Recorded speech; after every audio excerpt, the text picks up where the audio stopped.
The New South Wales government is not only unhappy with its share of the GST, it wants more federal funding for education. I spoke to the New South Wales Deputy Premier and Education Minister Prue earlier, and I asked her what her message is to the federal government while she was in Canberra this week.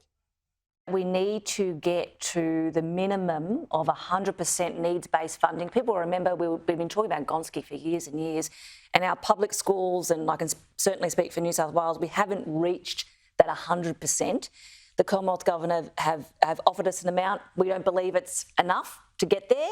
We've fulfilled our side of the bargain. We're increasing our funding, and we're going to get to our portion of it sooner. And we're just saying to Jason Clare, the Minister, and to the Prime Minister and the Treasurer, we need you to come to the table because our kids are not starting. They're behind the starting block even to begin with. You know, we need to get them that funding. Aren't we talking about the last few percentage? Yeah. Points We're literally talking about the last 2.5%. So 2.5%. But in a system like New South Wales, that's hundreds of millions of dollars that then will be missing from public schools. That means that we can't actually go in with small group tutoring, say, to kids that need intervention really early on basic skills like literacy and numeracy.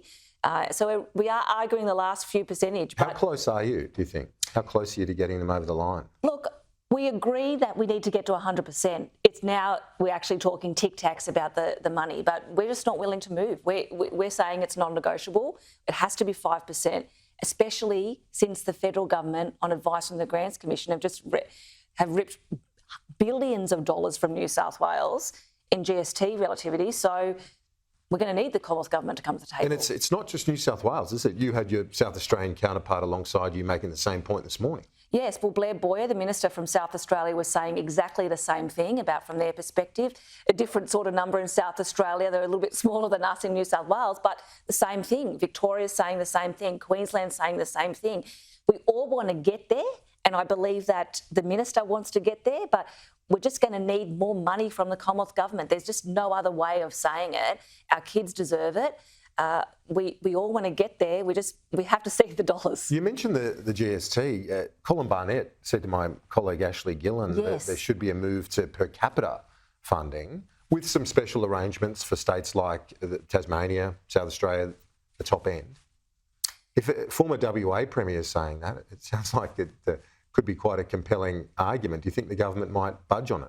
Look, I think when you have a former Premier saying that, especially from WA, you know, where we know that the GST has been a hot issue for a long time, I think it really is time for the Commonwealth government to listen to that, because it's not just someone from New South Wales saying, give us more money per capita. They really need to seriously consider this.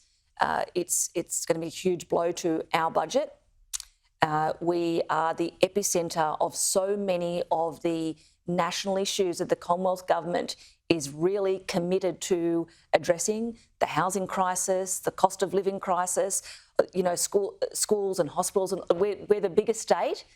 They can't get away with ripping that much money out of New South Wales. And at the same time, it's not just the schools' request. You've also got the NDIS legislation that Bill Shorten's introducing. Even though the premiers have said, please just hold off a bit, they want more funding from the state. They're saying that too much has been offloaded from state services onto the NDIS, and it's buckling under the pressure. Yes, and I think is that a fair point? Look, I think everyone agrees that the NDIS needs to be fixed in that respect, and the premiers agreed to this in December. The premiers and chief ministers, of course, but I think it's more than fair for premiers and for state governments to say that we need to be consulted more meaningfully, because really, if there are going to be people that come off the NDIS, then that is going to mean more pressure on our schools and hospitals in particular. And I can tell you, as the Minister for Schools in New South Wales, when we're already fighting for our fair share of funding, kids with disabilities that are not going to be off the NDIS, we're going to have to support them somehow, and we really need to have a conversation about how we are funded to do that. It comes down to how much, again, this whole discussion is about dollars, isn't it? And this is, again, how many dollars do you have, how much funding do you have to put up to help bolster the NDIS or support for disabilities more broadly? Correct. It does come down to dollars, but it's so that people don't tumble out of the system. And I can tell you, if there are kids presenting to schools that are going to come off the NDIS, and we are not properly funded by the Commonwealth Government to support those kids, then it's people with disabilities that are going to miss out. Deputy Premier Prue, thanks for your time. Appreciate it. Thanks, Kieran.